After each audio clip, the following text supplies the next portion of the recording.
เอาบ่ได้คู่ได้คายได้ขี้ข้านเอาบ้านเอาเมืองได้ต้องเก่งได้ล้ำไม่พังละมาไว้เร็วนี่เอ้ยจะข้อพึ่งแล้วนี่นะ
อย่านุ่งไปหน้าเด้อแม่เด้อ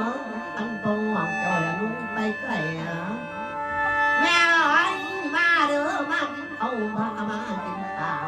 ช่วยกินอย่างห้องนี้แม่ไอ้มาอ่อนแรงเกณฑ์ว่าเป็นอ้อยสิป้อนนอนว่าเป็นว่ามีนวดสิกางว่าแก้เธอคนเดียวมาเด้อเอ้ยเจ้าจะอยู่ไหนเอ้ยน้องเจ้ายังหลายตานายเจ้ายังกวงมาอยู่หอห้องกวงเฮือนซานมึงเจ้าอยู่ทุกเฮือนตามใจคนอยู่ขั้นแขนผู้ตามใจคนนอนเจ้าอย่าไปน้ำพีเจ้าอย่าลีน้ำเพิ่นกินข้าวผีเจ้าคายเด้อเด้อ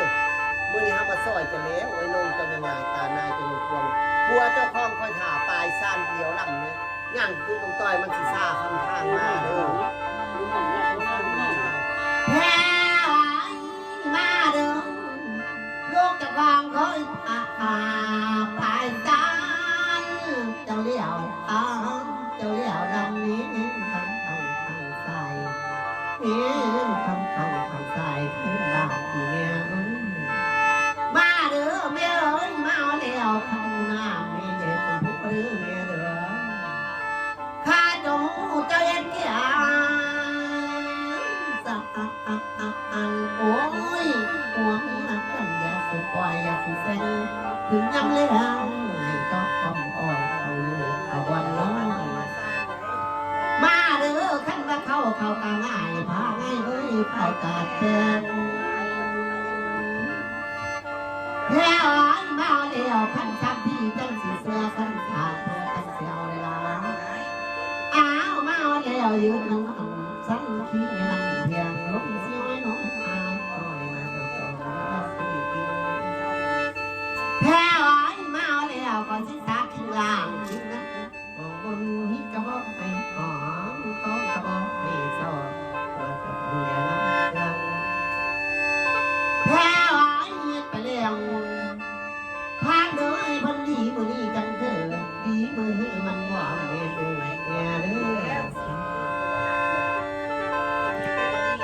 บ่ได้ให้ไปได้มันจะค่อยสิบุกกับรักยักกับต่อเลยเด้ออายุ100 ปีนี่ไปน้ำผีก็ว่าผมม่วนให้สิไป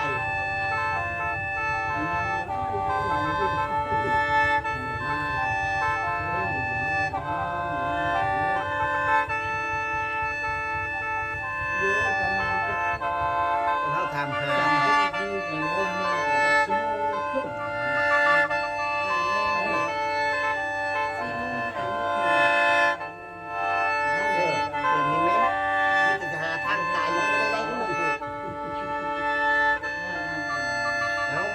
สร้างร่างตัวเราไม่เป็นบุญเป็นข้าวดื้อบุญเกลือไงรุ่นดังพวกนี้ลำดังเขาได้ดีนะ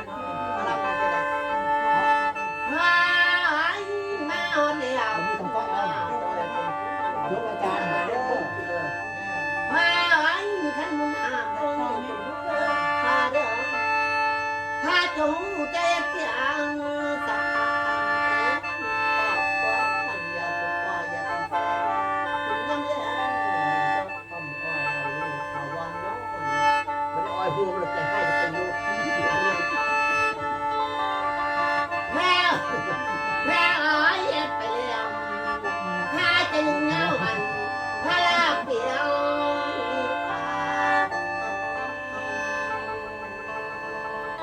ลาพาเมียให้เจ้านี่เด้อแต่มือนี้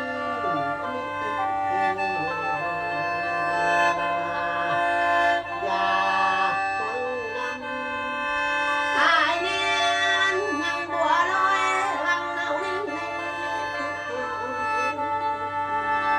ละนะลันเน